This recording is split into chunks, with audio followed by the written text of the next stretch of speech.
નમસ્કાર, સીધો સંવાદમાં આપનું સ્વાગત છે. આપની સાથે હું છું ઝિંકલ.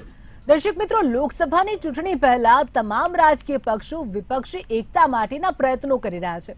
વિપક્ષો પોતાના પરસ્પર સંકલનને મજબૂત કરવા માટે અને મતભેદોને દૂર કરવા માટે બેઠકો યોજી રહ્યા છે.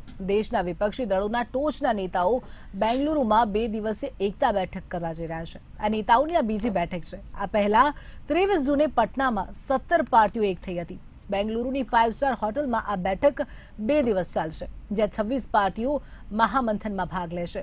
વિપક્ષની બેઠકમાં અનેક મુદ્દાઓ પર ચર્ચા થશે. મહાગઠબંધનનું નવું નામ રાખવું કે યુપીએ રાખવું, સીટની વહેંચણી અને કન્વીનર રાખવા જેવા મુદ્દાઓ પર પણ ચર્ચા થશે. ત્યારે જોવું એ રહ્યું કે વિપક્ષોમાં કેટલી એકતા રહેશે. સીધો સંવાદમાં આજે આ અંગે આપણે વાત કરીશું. શીર્ષક છે વિપક્ષોમાં એકતા કેટલી.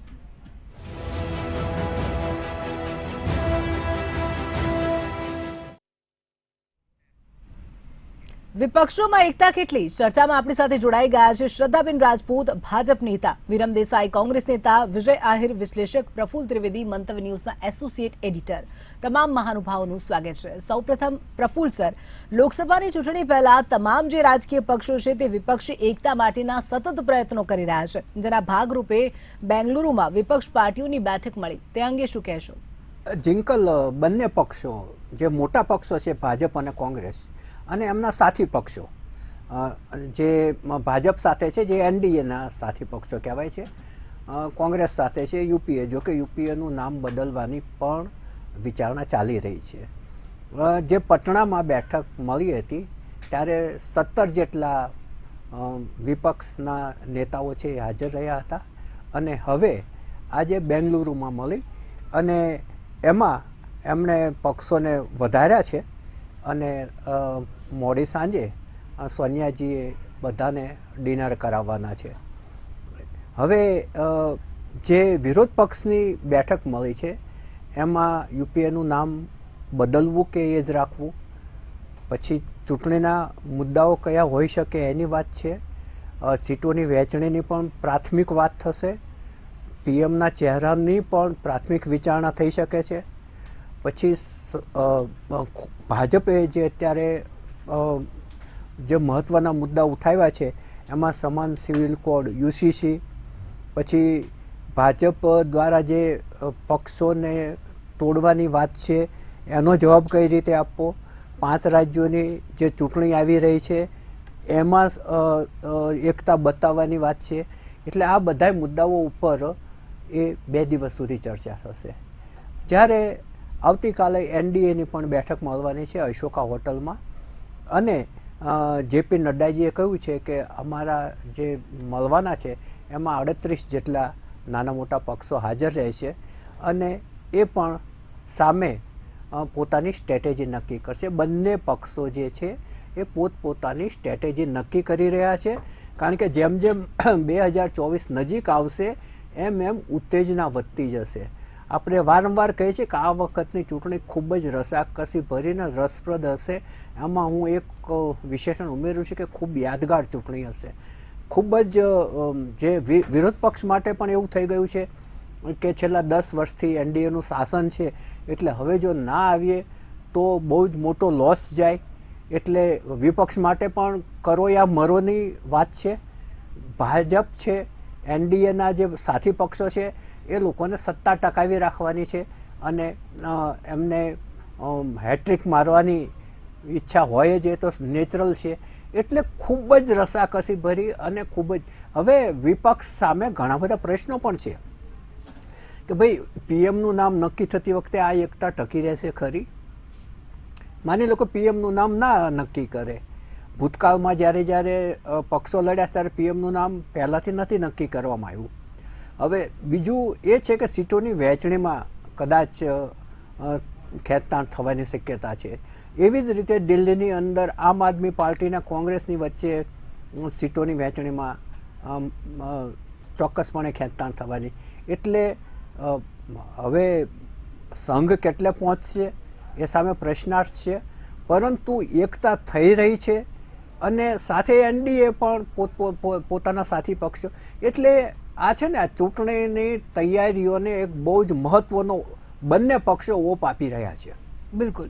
શ્રદ્ધાબેન, વિપક્ષ એકજૂટ થઈ રહ્યું છે અને જે અંતર્ગત આજે બેંગલુરુમાં વિપક્ષની બેઠક મળી હતી, આ બેઠકને તમે કેવી રીતે જુઓ છો? જો વિપક્ષને જે કરવું હોય કરે, એકજૂટ થાય કે ના થાય એ અમારા માટે એટલો મહત્વનો પ્રશ્ન એટલા માટે નથી રહેતું કારણ કે વિપક્ષ પોતાની અલગ અલગ વિચારધારાઓનું વિપક્ષ બનેલો છે. પટનામાં બેઠક થઈ એના પછી બીજે જ દિવસે એક અઠવાડિયા સુધી બી નહીં, કોંગ્રેસ અને આમ આદમી પાર્ટી વચ્ચે શું થયું, એનસીપીનું મહારાષ્ટ્રની સરકારની અંદર સમર્થન આપી દેવું, એ વસ્તુ શું થઈ છે. દરેક જણની વિચારધારા ખૂબ અલગ અલગ છે. અને બીજી વસ્તુ મહત્વની શું છે કે હું ત્રિવેદીજીની બધી વાત સાથે સહેમત છું, પણ મહત્વની વસ્તુ હું એક નાગરિક તરીકે એ વસ્તુ જોઈ રહી છું કે વિપક્ષ શા માટે એક થયું છે, વિપક્ષનો એક થવાનો મુદ્દો શું છે. પહેલો મારો ક્વેશ્ચન વોટ નાખતા પહેલા આવશે તો મુદ્દો એ છે કે વિપક્ષને પ્રોબ્લેમ છે માનનીય પ્રધાનમંત્રી નરેન્દ્ર મોદીની ગરિમાથી. એમને પર્સનલ એજન્ડા છે નરેન્દ્ર મોદીજીની. તમે એ કહી નથી શકતા કે મોદી સરકારની કોઈ પણ એવી યોજના છે કે કોઈ પણ એવા નિયમો છે કે કોઈ પણ એમણે પોલિસી મેકિંગના જે ડિસિઝન કર્યા હોય, 370 છે, 35 છે, જે અમારી વિચારધારા હતી, રામ મંદિરનું જે નિર્માણ છે, એની સાથે વિકાસના જેટલા કામો છે, જે ડાયરેક્ટ બેન્કિંગ અકાઉન્ટ સિસ્ટમમાં જે અકાઉન્ટ્સમાં ટ્રાન્સફર થયા, લોકોના પૈસાની અંદર બિલો પોવર્ટી લાઇનથી ઉપર આવ્યા, ઇન્ફ્રાસ્ટ્રક્ચર છે, રોડ છે, રસ્તા છે, સ્કિલ ઇન્ડિયા, આ બધા ઉપર સરકારે કામ કર્યું. ત્યારે વિપક્ષ ભેગા મળીને આ બધા કોઈ મુદ્દાઓ ઉપર નથી કહેવા માંગતું કે આમાં શું અમે કરી શકીએ છીએ કે આનાથી વધારે અમે ભારતના વિકાસ માટે શું કરી શકીએ છીએ, એવા કોઈ મુદ્દા નથી. મુદ્દો એકદમ પર્સનલ થઈ જાય છે. મુદ્દો ખાલી એટલો થઈ જાય છે કે હમ સબકો ઇકટ્ઠે હોકે મોદીજી કો રોકના હૈ, ભારતીય જનતા પાર્ટી કો રોકના હૈ, બસ આ જ મુદ્દો છે. તો ભાઈ શા માટે લોકો તમને વોટ આપે? આ તો એવું થઈ ગયું કે મને ઘરમાં કે બહાર મારા સર્કલમાં કોઈ માણસ ગમતો નથી એટલે કે મારે એને રોકવો છે. આ બાલિશ વિચારધારા છે વિપક્ષની. વિપક્ષ પાસે કોઈ ઠોસ કારણ નથી કે છેલ્લા 9 વર્ષની અંદર આદરણીય પ્રધાનમંત્રી નરેન્દ્ર મોદીના કાર્યકાળમાં જે કામો થયા છે એની એ આલોચના કરી શકે, કાં તો જે યુપીએ ગવર્મેન્ટ છાશવારે થતા ભ્રષ્ટાચારોથી ગઈ હતી. અને વર્ષ 2014ની અંદર જ્યારે પહેલી વખત બિન કોંગ્રેસી સરકાર આ દેશની અંદર સંપૂર્ણ બહુમતી સાથે ભારતીય જનતા પાર્ટીને એનડીએ નું ગઠબંધન, એમાં સંપૂર્ણ બહુમતી ભારતીય જનતા પાર્ટીની હતી, તો 2014નો તમે માહોલ જોશો બેન, તો બધાને ખબર હતી કે પ્રધાનમંત્રીનો फेस कौन है, इस देश का प्रधानमंत्री कैसा होना चाहिए, तो नरेंद्र मोदी जैसा होना चाहिए. वर्ष 2014 થી લઈને વર્ષ 2019 જ્યારે બીજી વખતનું ઇલેક્શન અમારું જે સતત આવ્યું એમ દેશનું કરીએ કે બિન કોંગ્રેસી સરકાર પછીનું, તો એના કરતા બી વધારે અમને સીટો મળી. અને એ વખતે પણ નરેન્દ્ર મોદીજીની લોકપ્રિયતા 2014 કરતા 2019માં વધી હતી. અને આજે 2024ની અંદર પણ વૈશ્વિક નેતા તરીકે ખ્યાતિ પામી ચૂકેલા પ્રધાનમંત્રી નરેન્દ્ર મોદીની જે લોકપ્રિયતા છે ઉત્તરોત્તર વધી છે. અન્ય કોઈ પણ પ્રધાનમંત્રી જે આ દેશમાં લાંબો સમય રહ્યા છે, જે આદરણીય નહેરુજી હોય કે આદરણીય ઇન્દિરા ગાંધીજી હોય, જે લોકો એક ઇલેક્શનમાંથી બીજા ઇલેક્શન તરફ ગયા છે, ત્યારે એમની લોકપ્રિયતા ઘટી છે, વધી નથી. અને ભ્રષ્ટાચાર જે સૌથી મોટો બર્નિંગ મુદ્દો હતો 2014નો, એના ઉપર જો કામ કર્યું હોય તો એ ભારતીય જનતા પાર્ટીની મોદી સરકારે કર્યું છે. રાફેલનો મુદ્દો બી બહુ ચગાવવામાં આવ્યો હતો 2019ની અંદર. સુપ્રીમ કોર્ટમાં જઈને રાહુલ ગાંધીને માફી માંગવી પડી હતી. માફી માંગતા તો એ હંમેશા રહ્યા છે, પણ વારંવાર વીર સાવરકરનું અપમાન કરીને જે રીતે ઓબીસી સમાજનું અપમાન કર્યું છે અને સદસ્યતા પદ ગુમાવ્યું છે, અને જે રીતે એમણે નવી જે લોકસભા બની, કોઈ પણ એવા મુદ્દા હોય એમાં દરેક વખતે જોયા જાણ્યા વગર સરકારનો જ વિરોધ કરવો, મને લાગે છે કે આવી નકારાત્મક માનસિકતાને 140 કરોડ ભારતીયો હવે નહીં ચલાવી લે. જી બિલકુલ. વિરમભાઈ, વિપક્ષ એકજૂટ થઈ રહ્યું છે, જેના ભાગરૂપે આજે બેંગલુરુમાં વિપક્ષની બેઠક મળી, શું કહેશો તે અંગે? સૌ પહેલા બેનશ્રીએ જે વાત કરી, એક તો પહેલી જ વાત એમને એમ કરી કે અલગ અલગ વિચારધારા વાળા છે ને વિપક્ષ એક થવા જઈ રહ્યા છે. જો એને એક સંદર્ભમાં આપણે લઈએ ને તો વિવિધતામાં એકતા આ દેશનો મંત્ર રહ્યો છે. અને એક બગીચામાં અલગ અલગ પ્રકારના ફૂલોથી સુશોભિત હોય તો જ એ બગીચો બહુ સારો લાગતો છે. એટલે એક વાત એ પણ અલગ અલગ વિચારધારાને જે લોકો સાથે છે, અમારા બિન સાંપ્રદાયિક પાર્ટીઓ જે છે એ બધા એક વિચારધારા સાથે સૌ સાથે આવી રહ્યા છે. અને રહી વાત પ્રધાનમંત્રીના વિરોધની, તો પ્રધાનમંત્રીના વિરોધની અહીંયા વાત જ નથી કે વ્યક્તિગત કોઈ નરેન્દ્રભાઈ મોદીનો વિરોધ કરતા જ નથી, પણ ભારતીય જનતા પાર્ટી 2014માં શાસનમાં આવી ત્યારબાદ આપણે સતત જોતા આવ્યા છીએ કે સંવિધાનનું અપમાન, વારે વારે તાનાશાહીને જો પરચો આપવો, જેમ કે ઈડી, ઇન્કમટેક્સની રેડ, ઈડીની રેડ, જે સંસ્થાઓ છે, સંવૈધાનિક સંસ્થાઓ છે, એનો દુરુપયોગ કરી અને વિરોધ પક્ષમાંથી જે લોકો એમને નજરમાં આવે છે, જે લોકો એમનો વિરોધ કરી રહ્યા હોય છે, એમને કઈ રીતે સામ દામ દંડ ભેદની નીતિ અપનાવી એ લોકોને કઈ રીતે પોતાની પાર્ટીમાં. અને એનું શ્રેષ્ઠ ઉદાહરણ જો લેવું હોય તો 10 કે 15 દિવસ પહેલા જ આપણે બહુ દૂર જવાની જરૂર નથી. માન્ય પ્રધાનમંત્રી શ્રી ભોપાલની એક સભામાં જાહેર મંચ ઉપરથી બોલી રહ્યા હતા અને એવા લોકોના નામ પણ લઈ રહ્યા હતા જે લોકો આજે એમની પાર્ટીમાં નાયબ મુખ્યમંત્રી બની ગયા છે. અને આ જે વાત કરી રહ્યા હતા એના 48 કલાકમાં જ આ બધી ઘટનાઓ આકાર પામી. એટલે જેવા એમને ત્યાં એમની પાર્ટીમાં ગયા, નાયબ મુખ્યમંત્રી પદ એમને આપ્યું, એ પછી એકદમ પેલા વોશિંગ મશીનમાં નાખ્યા અને એકદમ સ્વચ્છ થઈને બહાર આવે એવી વાત થઈ ગઈ. એમના એક પ્રવક્તા બોલી રહ્યા હતા, હું ગઈકાલે એમને સાંભળતો હતો ત્યારે એમને કહ્યું કે ના, એ તો એમના ઉપર આરોપ હતા, એટલે એમાં એ વિપક્ષો આરોપ તો ઘડે લોકો કે એકબીજાને સામે, પણ એ કશું હતું નહીં. ઈડીની ચાર્જશીટમાંથી એમનું નામ કાઢી નાખવામાં આવ્યું. પ્રફુલ્લ પટેલની વાત કરીએ તો પ્રફુલ્લ પટેલના ઉપર જે રીતે આક્ષેપો ઇકબાલ મિર્ચી સાથેના એમના સંબંધો હતા એ સરા જાહેર હતા, એ લોકોએ વિરોધ કર્યો હતો. જ્યારે આ વસ્તુ આવી, એમના કિરીટ સોમૈયા ત્યાં ઉપવાસ ઉપર બેસી અને એક પત્ર લઈને ફરે જતા હતા.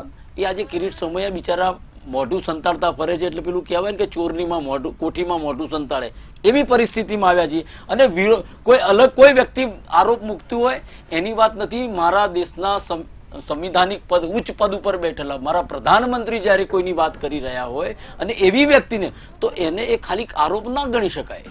એમને નામજોગ કહ્યું હતું અને 21,000 કરોડની એ લોકોએ સિંચાઈમાં જે ઘપલો કર્યો છે એવું નામ એમને સરા જાહેર લીધું હતું. તો પછી જો પ્રધાનમંત્રી પોતાની જ વાતમાં કાયમ ના રહેતા હોય, અને સૌથી મોટો મુદ્દાઓ જે છે, મુદ્દાઓ સાથે અમે લડવાના છીએ, અને મુદ્દાઓ છે સૌથી મોટો અને અગત્યનો મુદ્દો છે ભ્રષ્ટાચાર અને મોંઘવારી. ભ્રષ્ટાચારે માજા મૂકી દે. કર્ણાટકમાં આપણે જોઈ લીધું, ત્યાં આગળ 60-40ની જે સરકાર ચાલી રહી હતી અને એના લીધે થઈ કોંગ્રેસ પાર્ટીએ ત્યાં સત્તા મેળવી અને ભારતીય જનતા પાર્ટીએ ત્યાંથી સત્તા ગુમાવી છે. તો એનું મુખ્ય કારણ હતું ભ્રષ્ટાચાર. ત્યાં આગળ આખી એક મુહિમ જે ચાલી હતી, એમને પછી ધાર્મિકતા તરફ વાળવાનો પ્રયાસ કર્યો, પણ આ દેશની જનતા સમજી ગઈ છે કે મુદ્દાઓ ઉપર, ત્યાંના સ્થાનિક મુદ્દાઓ અને આ દેશની અંદર જે ગરીબીએ જે માજા મૂકી છે, અને પાછલા 4 વર્ષમાં એને કોરોના કાળ જે આવ્યો, અને એ કોરોના કાળ પરથી જે પરિસ્થિતિ નિર્માણ થયું છે, એ લાંબા ગાળાની દિગ્દ્રષ્ટિ અને જે મનમોહનસિંહજીએ યુપીએ શાસનમાં જે નિર્ણયો લીધા હતા, કદાચ આજે આપણે જે સારા, ક્યાંક જે સારું આપણે કહી શકીએ છીએ, તો એ લાંબા ગાળાની નીતિ જે પૂર્વ પ્રધાનમંત્રી શ્રી મનમોહનસિંહજી જે બનાવી હતી એના લઈને આપણે આજે કંઈક મેળવ્યા. બાકી પ્રધાનમંત્રી આવ્યા પછી તો પેલી સેલ કંપની જ ખોલી છે, વેચ જેટલી બી જે આયામો ઉભા કર્યા હતા કોંગ્રેસના શાસનમાં અને બીજી જે સરકારો જે આવી હતી એમનામાં બી કામ થાય. એવું નથી કહેતો કે નહીં, મને માન્ય પ્રધાનમંત્રી શ્રી જેવું આવડતું નથી કે 2014 પછી જ આ બધા અહીંયા પ્લેન અહીંયા આવ્યા ને એરપોર્ટે પછી બન્યા, ટ્રેન પણ અહીંયા પછી આવીને રોડ રસ્તા ઉપર ગાડીઓ બી ફરતી એમના આવ્યા. પહેલા તો બળદ ગાડામાં ફરતા હતા ને એવું નહોતું. પણ જે આપણે ચંદ્રયાન, હમણાં આપણે જે ચંદ્રયાન અહીં મોકલ્યું, એ ચંદ્રયાન એ પંડિત જવાહરલાલ નહેરુની દિગ્દ્રષ્ટિ હતી. એ વિજ્ઞાન ક્ષેત્રે જે હરણફાળ ભરી હતી, એમને જે સ્વપ્ન જોયા હતા, તો એનું પરિણામ હતું. બિલકુલ. વિજયભાઈ, જે પ્રકારે વિપક્ષ સતત એકજૂટ થઈ રહ્યું છે, એક બાદ એક વિપક્ષોની બેઠકો થઈ રહી છે, આ તમામ બેઠકો જોતા એક વિશ્લેષક તરીકે આપને શું લાગી રહ્યું છે? જુઓ, વિપક્ષ અત્યારે જોડાઈ રહ્યું છે, એજન્ડા ફક્ત એ છે 2024ની લોકસભાની ચૂંટણી, અને કોઈ પણ ચૂંટણીના પરિણામ 2 ધરી ઉપર ડિસાઇડ થતા હોય છે. કોઈ પણ ઇલેક્શન ક્યાં તો એ એક વિચારધારા ઉપર કે કેમેસ્ટ્રી ઉપર ચાલતું હોય છે, ક્યાં તો પછી એક એરિથમેટિક જોડતોડ અને આંકડાઓની, સીટોની વહેંચણીને એના ઉપર ડિસાઇડ થતું હોય છે. આપણે બહુ બધા વેવ ઇલેક્શન જોઈ ચૂક્યા છીએ. એમાં 1984નું ઇલેક્શન, માન્ય ભૂતપૂર્વ પ્રધાનમંત્રી શ્રી ઇન્દિરા ગાંધીજીનું જે દેહાંત થયું હતું, અને એના પછી લેન્ડસ્લાઇડ વિક્ટરીથી એક સિમ્પથી સાથે કોંગ્રેસ મેજોરિટી જીતીને આવી હતી, અને પછી પીએમ તરીકે એમના દીકરા રાજીવ ગાંધીજી સ્થાપિત થયા હતા. એક વેવ ઇલેક્શન હતું. 2014નું ઇલેક્શન વેવ ઇલેક્શન કહી શકાય કે યુપીએની વિરુદ્ધ એક આખો જીવાળ ઊભો થયો હતો. ભ્રષ્ટાચાર ની અગેન્સ્ટની એક અન્ના હઝારેની મુવમેન્ટ ચાલુ હતી. બીજા અનેક પરિબળો, જે કાલાધનના અંતે બધું, જે અમુક ચળવળો બાબા રામદેવ અને બીજી પ્રાઇવેટ સંસ્થાઓ ચલાવી રહી હતી, એને કારણે નાગરિકોની વચ્ચે એક મોંઘવારીને લગતો, ભ્રષ્ટાચારને લગતો, વુમન સેફટીને લગતો બહુ બધા જે મુદ્દાઓ હતા, એના લીધે એક જુવાળ હતો. અને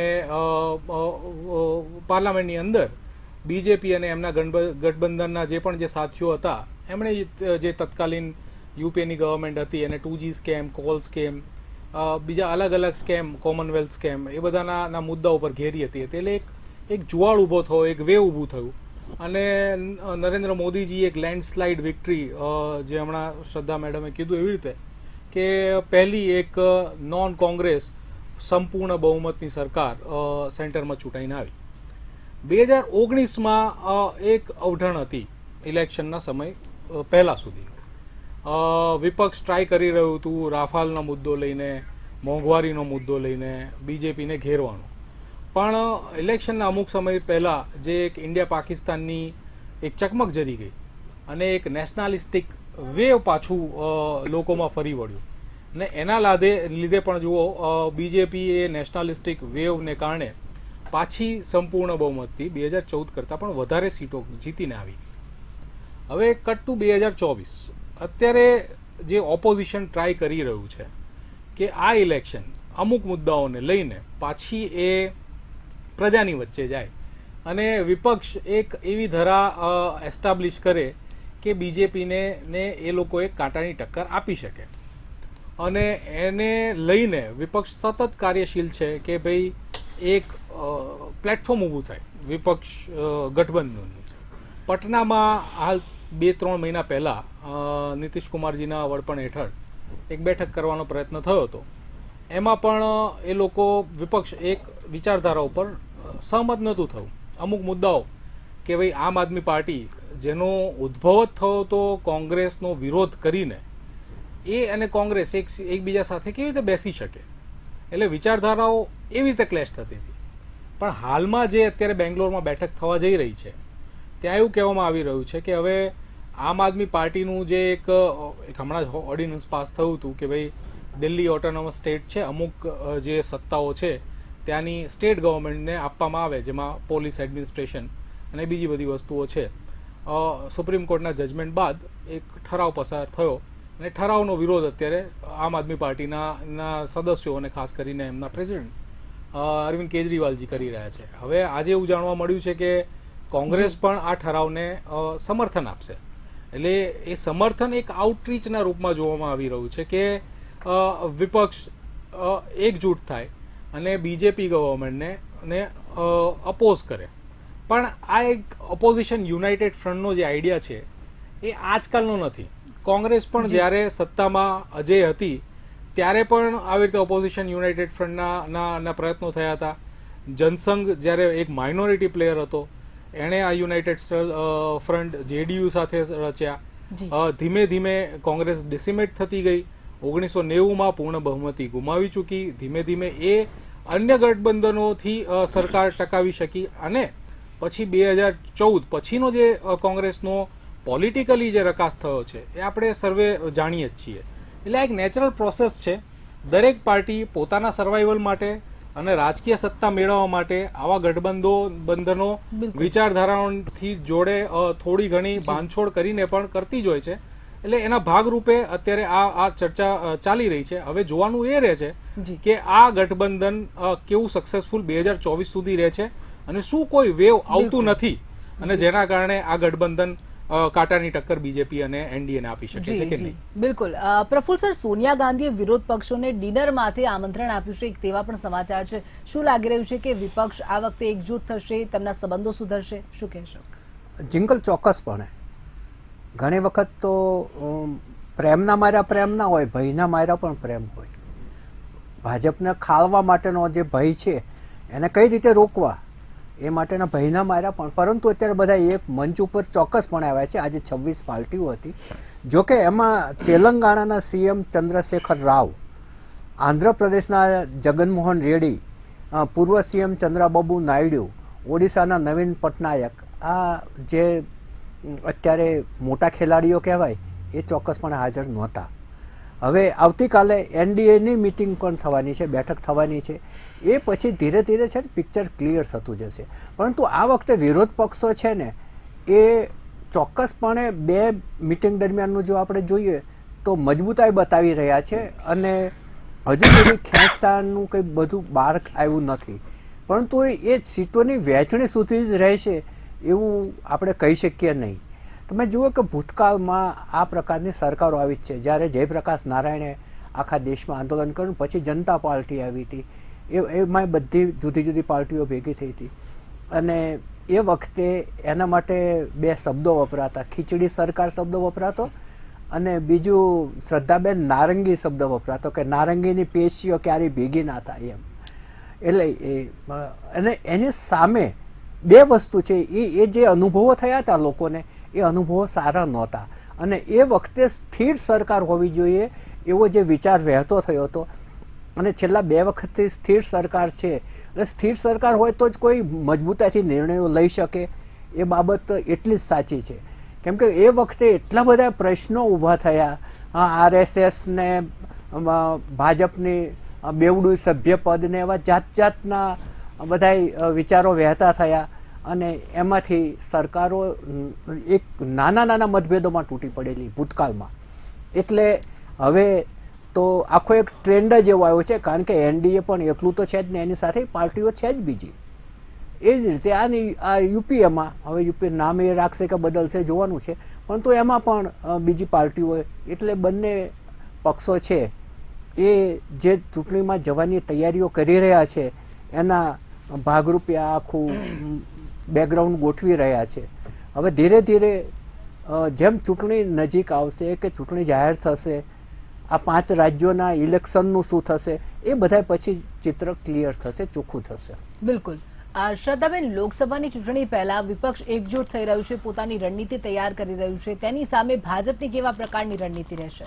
આપણે હમણાં જોયું છે કે હમણાં નજીકના જ ભવિષ્યમાં જે સરકાર, મોદી સરકારના 9 વર્ષ પૂરા થયા એનો 1 મહિનાનો પ્રોગ્રામ આખા ભારત દેશની અંદર ભારતીય જનતા પાર્ટી સંગઠનના બધા જ કામો જે સરકારના હતા લોકોની સુધી ગઈ. અને ઓલવેઝ અમારા કાર્યકર્તાઓ જે છે એ બૂથ અને શક્તિ કેન્દ્ર સુધી તો સરકારના ડબલ એન્જિન સરકાર હોય છે, જ્યાં સ્થાનિક સ્વરાજ આપણું છે.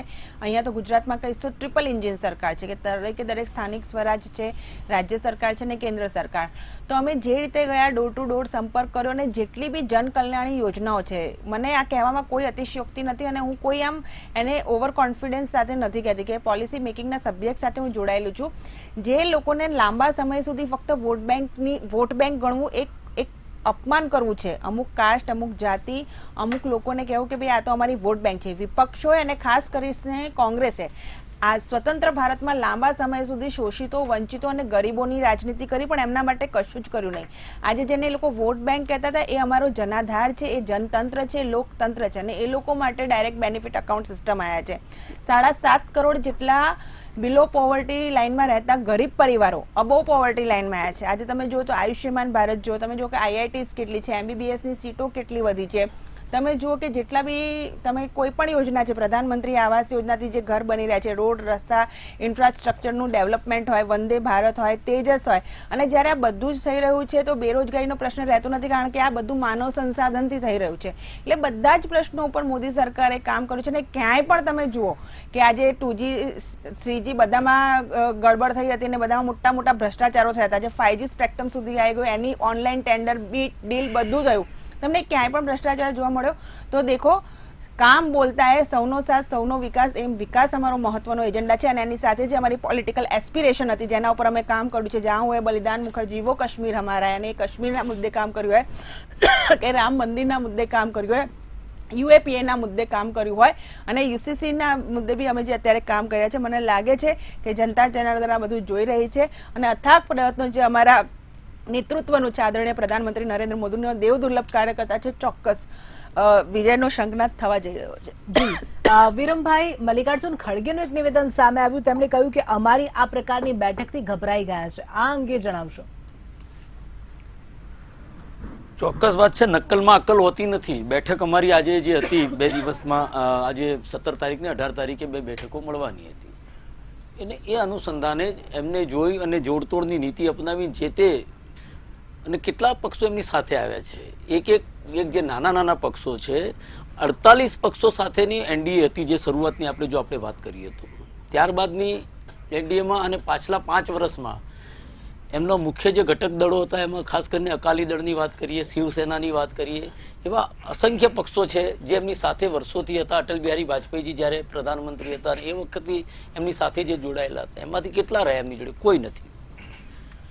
હવે 1-2 બેઠકો વાળા જે છે પક્ષો છે અને એમને લઈ અને સાથે એક દેખાડવાનો એક પ્રયાસ કે અમારી સાથે આટલા પક્ષો છે, પણ સૌથી મજબૂતીથી આગળ, જેમ કે પ્રફુલભાઈએ બહુ સારી વાત કરી, એક મજબૂતાઈથી અમે એક થઈ રહ્યા છીએ અને કોમન મિનિમમ પ્રોગ્રામ બનશે અને એની સાથે યુપીએ અથવા જે કંઈ પણ નામ આપવાનું હોય.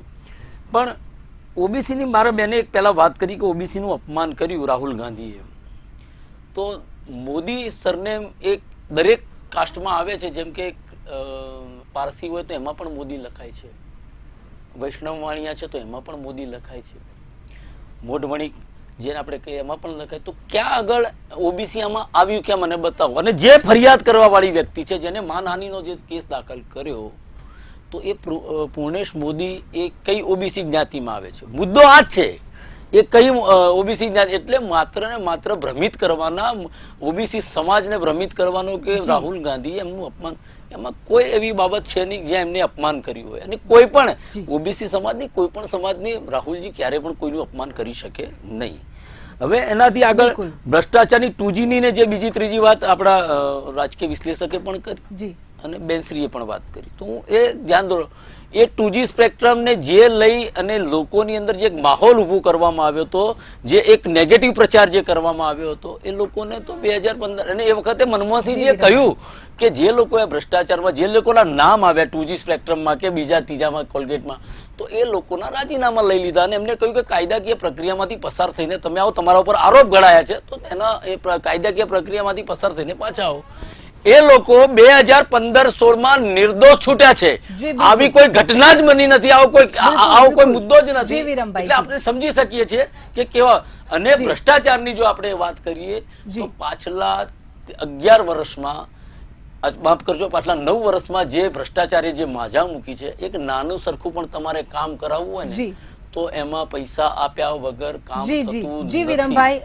નીચેથી લઈ અને ઉપર સુધી એ ડબલ એન્જિનના છેલ્લા ડબ્બાથી ચાલુ કરીએ તો છેક આગળનો ડબ્બો જે પહેલું એન્જિન છે ને ત્યાં સુધીના આ પૈસા જાય છે. જી વિરમભાઈ, શ્રદ્ધાબેન, વિજયભાઈ, પ્રફુલ્લ સર, તમામ મહાનુભાવો અમારી સાથે જોડાયા, આ મુદ્દે ચર્ચા કરી તે બદલ આપનો આભાર.